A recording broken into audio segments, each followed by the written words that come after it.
fair warning, this next story might be a little hard to stomach, especially if needles or blood bother you.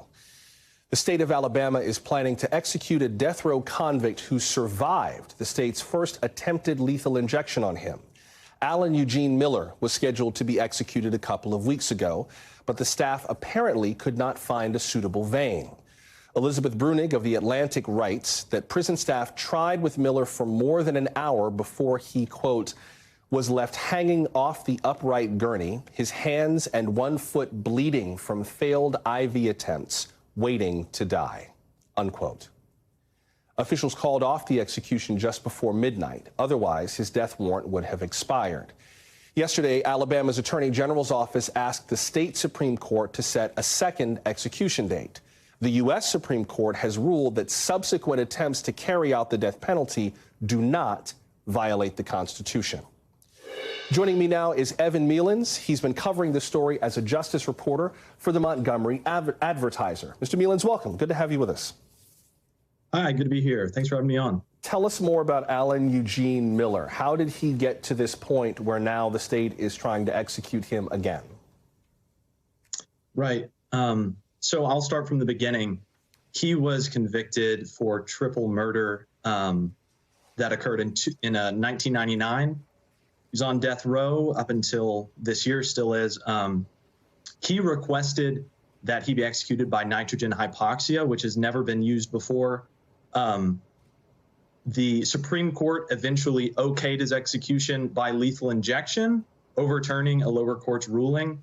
And then the night of the actual planned execution, as we know, the state tried for about 90 minutes to establish an IV in different parts of his body and failed.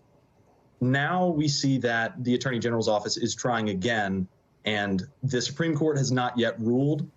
The Alabama Supreme Court has not yet ruled to set an execution date.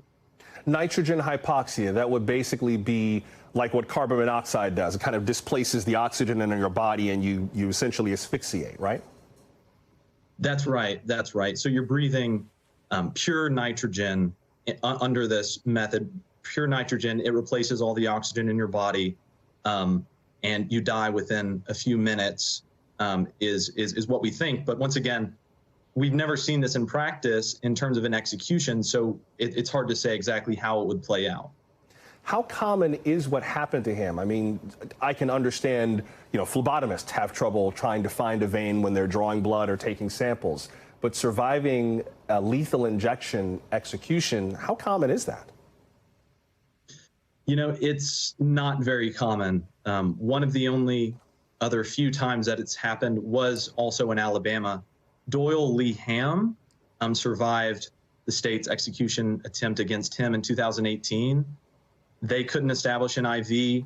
They tried for hours, poking him, throughout his body and his groin and his legs, puncturing him at least 11 times.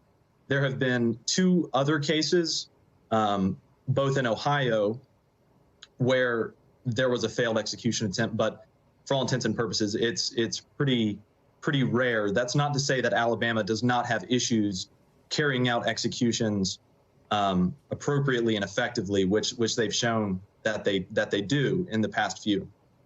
Elaborate on that a bit. Granted, no one is here from the state of Alabama to defend their methods, but what are some of the challenges that Alabama has gone through in terms of enacting capital punishments? Sure. With Joe Nathan James, for example, the state tried for about 3 hours before they were able to establish an IV. Once again, Doyle Ham, they were not able to establish an IV. Miller here, not able to establish an IV. There were other cases in Alabama in the past where the lethal injection just didn't go as planned, where the individual still died, but they were seen coughing and moving on the execution table. Opinions on capital punishment, including lethal injection, are mixed in this country. I think every now and then we have like a national conversation. I think, after the movie The Green Mile came out, we talked a lot about, the electric chairs and so on. But I still wonder what the discussion is like in Alabama. I mean, the idea that somebody who murdered 3 people gets to choose the way that he dies to be less painful or more peaceful, I think would be abhorrent to a lot of people, that he should have any say in it at all. But what's the conversation like in Alabama? That's a good question. There are obviously people on both sides of the issue.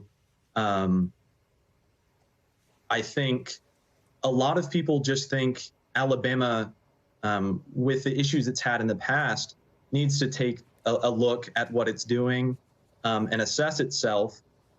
There are other people who support, obviously, the option to select nitrogen hypoxia or lethal injection. They touted nitrogen hypoxia as being more humane. Once again, we don't really know because we've never seen it carried out.